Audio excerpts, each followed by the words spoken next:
cutting through the matrix. And I should really take a call here because I've got one from Redouan in Amman, Jordan. Are you there, Redouan? Yes, hello. Hello, how are you? Hello. Hello, I hear you, yeah. Go ahead. Yeah, my name is Redouan. I am calling from Amman. It's 3:30 a.m. Yes.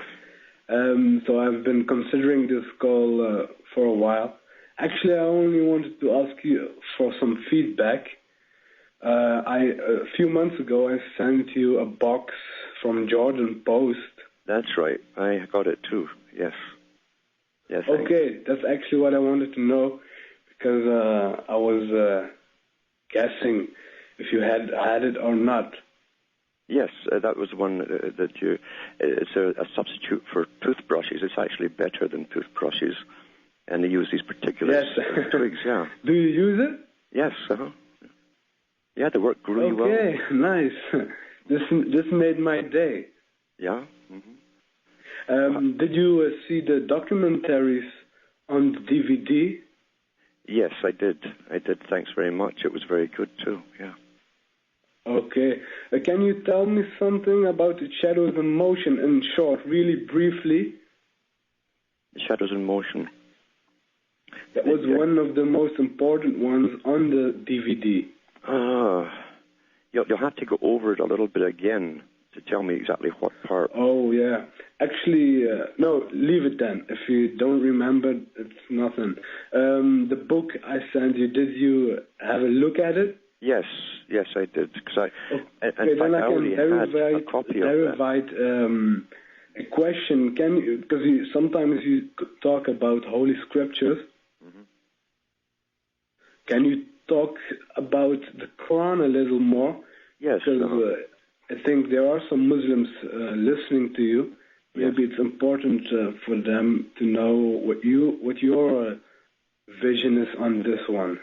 Well, with the Quran, I mean, my opinion on religion has always been widely known, and it's generally used for control. Although you'll find that there's always a lot of good societal structure and simple rules built into them. That's why people adapt to them and accept those particular religions. The difference really with the Quran is that there was an attempt made to make a workable society exist for the first time. They understood at the beginning that money and the system of money, which leads to almost a feudalistic system eventually with very, very wealthy families who dominate the rest and turn them into slaves. Okay. They understood that was the problem, a big problem, and they were quite right all that time ago. They were quite right. And there's no doubt that Muhammad tried to set up a system where, because of those who inherited large amounts of money, it would be almost impossible. They had to give so much by law of the inheritance away. It had to be split between even the 20th cousin. And that way, no one person could ever accumulate more money that would make him a lord over other people and then abuse that kind of power. And that's what's really impressive about it. And plus, they knew that usury, because remember, for 1,000 years before that, with the history of the ancient world, they were well aware that usury was the means for a few people to take over not just tribes or areas, but whole continents of people. Usury and banking was the way that you became a slave if you happened to fall for the bait. So they tried to stop that at the beginning, and they did hold on to those principles right up into the 1800s, and gradually it was primarily through people from London, the diplomats that were sent over. They gradually started the corruption and tried to destroy that. But there's still a lot of them hanging on to it in the Middle East. They understand the whole system of usury, debt collection, and then bankruptcy, which means that the whole nation is taken over. Today that's happened. People don't even know that Britain, when Margaret Thatcher was in, had the International Monetary Fund in overseeing her government, and so the World Bank was running through Margaret Thatcher the entire system at that time. Okay. So yes, there's no doubt. That was my question. I have a proposition, quick one. What would you think about printing your books? Because I'm working as a chief and editor for Islamic Publishing House and to the Dutch language. We translate English books to the Dutch language, and we print our books in Indonesia, and we are rather independent. We don't have any obligations whatsoever to any other organization. So what would you think about that? What to do is email me again. You've done it, I think you emailed me before, but email me again, because when my computer went down the last time, a whole bunch of names and addresses got scrubbed out. So email me again with their address or your contact number to get in touch with you. Okay, because the quality price ratio in Indonesia is rather okay. Yes. Yeah, I know. So maybe we can help each other out here. Yeah. Okay. Okay, so I see you. Email me, and I'll talk to you if you leave me your number as well, or send it to me. Yeah, peace be upon you. And peace be upon you too. I'll be back after the following messages.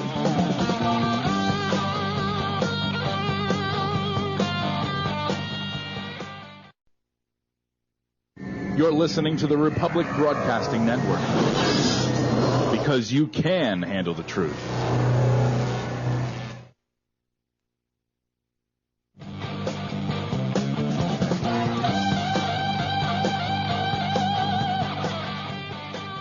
Hi folks, I'm Alan Watt, and we're taking calls now, and we have Mark from Pennsylvania. Are you there, Mark? I'm here, Alan. How you doing? Not so bad. I've had a busy day, though. Again, that's that wood thing. Hauling wood up in the snow isn't fun. No, I don't envy what you're doing, that's for sure. People tell me who live in the warmer climates, that doesn't snow look nice in the pictures and photographs? Well, not for you, but it was our first snow here in Philadelphia, so the 3 inches is probably nothing compared to what you're going through. No, there had been 8 inches per day, roughly, for a few days, yeah. Well, I have a good news and 2 questions for you. Yeah. The good news is I mention your website a lot at the message boards that I post at, and people are finally waking up to vaccines. Okay. I would post about vaccines about a year ago, and people would call me crazy and that I was killing my kids, yada, yada, yada. And today there are 2 main threads at the forum that I post at, godlikeproductions.com, and just complete reversal of what's going on. So I think that's very, very good news. It is. In fact, the authorities now are waking up to the fact that there's information about the vaccines out there, and they're trying to counter it. That was in today's news in Canada. Right. So, and here in the States, they've had very public displays of, we're going to arrest the parents if you don't get your vaccines. Yes. Well, I can understand their point of view. They've got to poison all of us and make us all dumb and stupid. Right. Yeah. I mean, that's the agenda. Well, here are my 2 questions. Speaking of dumb and stupid in bits and bytes, do you remember where you were when you heard about 9/11? Yeah.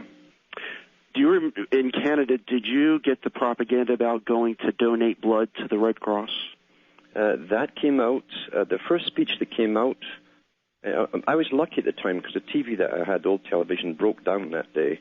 And so I could listen to the news and picture it in my mind and actually take more in because you're not hypnotized by that screen. Right. And the first speech that came out after apparently they were replaying that scene over and over, that's called psychic driving, as they imprint that into your mind, was a speech given in Canada by, I think it was Alan Rock, who was up in the federal government, and one in the States with his counterpart in the Bush regime, giving both the same identical speech where they said, be patriotic, keep the system going, use your credit cards, use everything, borrow and spend, spend, spend. That was a big, big speech that was given. And I thought, that's the first time a war is starting, and they've told the public to get into debt and spend and buy, and that's going to save us. Right. But you're quite correct with the other one, too, that they did make an appeal for the Red Cross for thousands and thousands of volunteers to donate blood. So the question that I have is, what is as you say, there's the reason, then the real reason. What was the real reason for that? It was to create a real panic wartime scenario. This was a planned event. Mm-hmm. There's no doubt about it. Even on that first day, the head of MI6, the spokesperson, at least for the MI6 organization, came out on the BBC International and stated that they couldn't understand it. They'd warned the U.S. weeks before this was going to happen on that particular date, and nothing was done. Now, that was followed by intelligence reports that came out from the Mossad, who said the same thing. How come? Well, the reason, of course, it went ahead was because they wanted it to happen. The new American century agenda could not come into play without that happening. And Arthur C. Clarke wrote about it in the 60s in a novel, in a science fiction novel, where he talked, it was called 2001. That was to be the kickoff of a whole new system, ending in 2010. That's the second one. These are all the way that they write things in quietly for those who understand. And 2001 was their plan. We found that Brzezinski wrote the Grand Chessboard, talking about the same agenda, basically, and that something would have to happen on the scale of Pearl Harbor to motivate the public behind them for a war. The first casualty of a war is truth, and that's followed up by massive propaganda to get the public on board. The pirates who love ships always get you on board. All the terminology we use is theirs. Right. But this was an essential thing, and to make it so realistic, they wanted all this blood and all the rest of it. Now, at the same time, the Red Cross was down in its favor in the eyes of the public, especially here in Canada, because of the tainted blood scandal that wiped out most of the hemophiliacs in Canada, because Clinton signed that deal with the prison authorities to buy blood and pay the prisoners a few cents. They knew it was contaminated.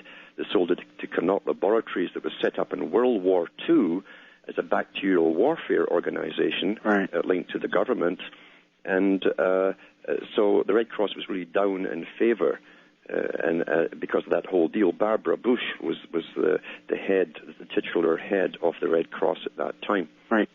So I was thinking more nefarious as in using the blood for tracking purposes. Do you think that had anything to do with it? I have no doubt when you realize that even the Human Genome Project, and now it's admitted to that everyone who's had blood taken in the socialized countries like Britain and so on for the last 30 years has had samples sent off to secret government laboratories to type you and to get your gene coding, basically.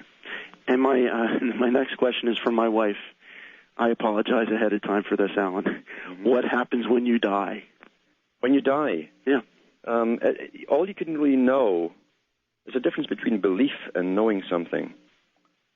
Now, belief can sometimes start some people on a journey into that ends up with a knowing. It depends on what you personally experience in your life. As you seek truth, things happen to you, and things almost come to you. But you have to bring it on. You have to be ready. And the only way really is to know yourself, as you say, know thyself. That takes a lot of examination, and you have to have a hunger, an absolute hunger for truth. When that happens, you'll have a few experiences that'll make something happen. That will confirm in your mind for you what there is after it. For everyone else, they've always called those who simply follow blindly a given set of rules or a religion. They were always called, but they're always called the dead. In all it's even in the New Testament, let the dead bury their dead. Everyone scratches their head. What it meant was those who just accept the rules that are given at their time, never question anything. It doesn't matter what country they were born into. Those people would do very well in Islam. They do very well in Buddhism. They just follow what's given to them at that time. Most people are like that, and yet there are people who will use the given religions as stepping stones and go beyond it. Unfortunately, it's countered by the whole New Age movement, which leads you off into complete fantasy fiction and actual psychosis. Right. It's a psychotic. So you don't follow gurus that are supplied to you. The path is the kingdom of heaven. If the kingdom of heaven is within you, it's within you, then it's up to you to find it. Mm-hmm. It's up to you to find it, yeah. Awesome. And that's the answer to that one. Awesome. As usual. Have a great night, Alan. And you too. Thank you. Bye now.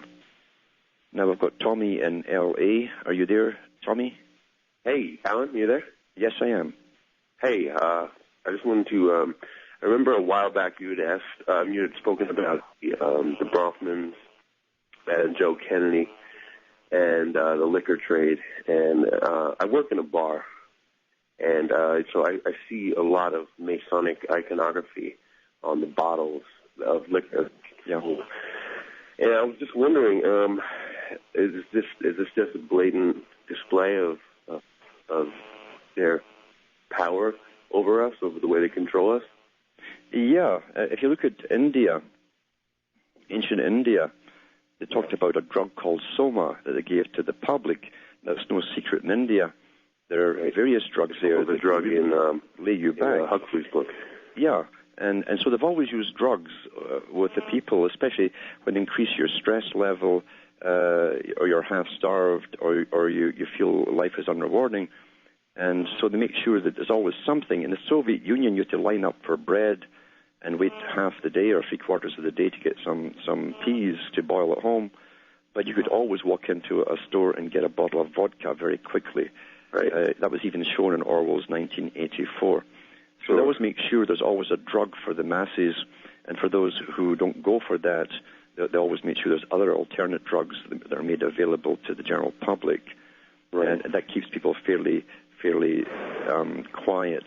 It also and sets you into a routine. Do you think they also use that to push vices on us, like internet porn and these drugs and all these other things, so they can foster a psychopathic culture amongst us? Well, everything works that way, absolutely. I mean, all drugs are mind-altering. All drugs are, and they do poison the brain. That's why you when they're drunk, if you're totally drunk, you won't remember what happened. Right. Your brain has reached a toxic level, and so all drugs are meant to alter the brain. Now, the brain chemistry as well. And there's no doubt that alcohol is the one that's been pushed big time for the Western countries for an awful long time. You look at the sports, who are the main funders of all the sports programs. It used to be cigarettes and booze. Now it's primarily booze. Right. And it's no because coincidence. of the sedative nature of alcohol that they... Yes, a sedative nature, and it's also because of the culture we're given here. We're not taught in this culture to be open and honest, because we're all taught to compete with each other all the time. Right. And so they say that alcohol breaks down the social barrier for a temporary amount of time. That's why people go to date and they'll drink, or that's when they can loosen up their tongue, the social barriers drop, and they'll often do things they wouldn't normally do. So it's used because the system we live in is artificial to begin with. We don't know how to communicate heart to people anymore in the Western world. So are we giving them power by consuming these things? Oh, absolutely, and you're keeping the system going because they rake in vast amounts of money through this, through the drugs they allow into the public to take vast amounts of money. And there's no doubt, too, that great quantities of alcohol, it totally destroys the entire body, not just the liver. It's one of the most toxic drugs out there, really. Well, thanks for taking my call, Alan. I really appreciate it. Thanks for calling. And we've got Andrea in Denton, Texas. Are you there, Andrea? Yes. Yes, I'm here. Yes, go ahead, please. Yeah, I have like a little laundry list of stuff I wanted to go through. I've been listening to you for about 6 months, and I've gone through all your blurbs, and things have finally started to really make sense for me, you know? Mm-hmm. And, like, there was this one thing that happened. I'm a college student up here, and I came to government class one day, and they had the two people there representing the Republicans and the Democrat, and they were basically telling the class that they needed to pick a side and vote in the upcoming election. And then they had a Q&A section, and, you know, I went ahead and stood up and asked something about GM foods and made them all uncomfortable, and I think that spurred other people to do stuff. So that was kind of interesting. You know, I don't know if that was, you know, like where that came from, the whole idea of having that just pop up in class like that. Yeah. Yeah. Well, spontaneity means that there's something working there, and that's a good thing. That's a good thing when you're spontaneous. Yeah. Hello? Oh, yes. And, you know, I've picked up a lot of these books in the library, and I've been reading them, and I've managed to go ahead and tell one of my friends, you know, and she agrees with me, you know, about what's going on. Yes. And I went ahead and ordered your books. I sent that in the mail, but I forgot to attach a letter saying that I wanted the 3 books. So I just wanted to go ahead and let you know that. Okay. When did you post it, by the way? I believe Wednesday. Okay, I'll keep an eye out for it. All right, thank you. Take care. Bye now. And we also have Morgan in California. Are you there, Morgan? Hey, what's up, Alan? Can you hear me? Yes, I can. Go ahead, please. Okay. All right, yeah. I was calling to see, because originally in the beginning of the episode tonight, you mentioned a little bit about the culture industry. And I was wondering, I was talking to this girl a couple years ago at a party, and she was claiming to know some people that were kind of high up on the food chain, on the fashion industry. And she was telling me about this, literally like a book that they had that kind of mapped out, like probably for, 10 years, this girl was telling me. And I was actually wondering if you ever heard of something like that, if I could ask you what that is. I haven't heard of that, but I do know. I mean, I remember back in the 60s, I was pretty small at the time, and there was a program came on from the BBC, and it's odd because they'll actually show you some truths at times, knowing that very few people have enough memory to remember things that are important. It's a form of mocking the public, I think. But they showed you a panel of middle-aged people, male and female, all dressed in business suits, and the women were in tweed outfits, very conservative-looking, not the kind that would be into pop music and rock music. And this whole panel at the BBC were deciding who they were going to make number 1 and number 2, 3, 4, 5, all the way down, simply by stating it and making it so, and popularizing their particular music. Now, these characters, would probably be listening to Chopin or something like that themselves in their own private homes. But here they were running the music industry for all the up-and-coming youth, and that was no mistake. They always run the whole culture industry, and at least there are some people now in Hollywood that will use that same term, that they're part of the culture creation industry. They're well aware that that's their function, is to alter culture and to imprint particular new ideas in a certain direction into your mind, especially when they attach it to emotive imprinting. In movies, that's how we have our minds altered, when it's attached with emotion. We don't question it when it's portrayed in a certain way. So these are sciences, and there's no doubt there is a pyramid-type structure where those at the top are well aware of how it works, and they have their head people go out there and inform those in head of the big entertainment industry, the different parts of it.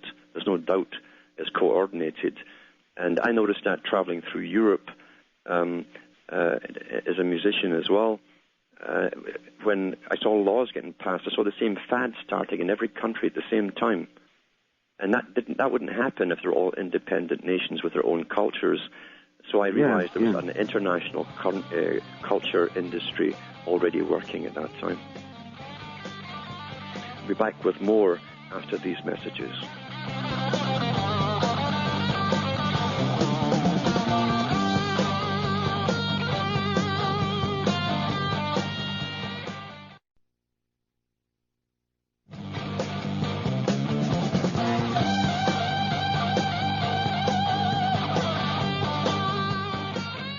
folks. I'm Alan Watt, and we're cutting through the matrix.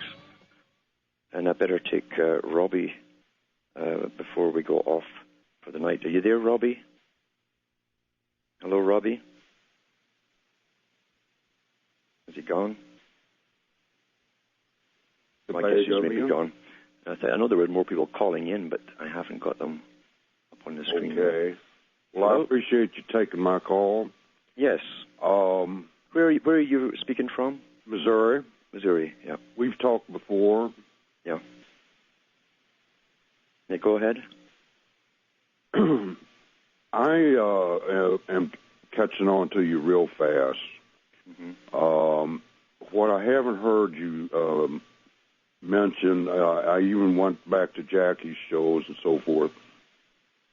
Can you just say a little something about some assumptions or operating assumptions or that we're working on? When we say creator,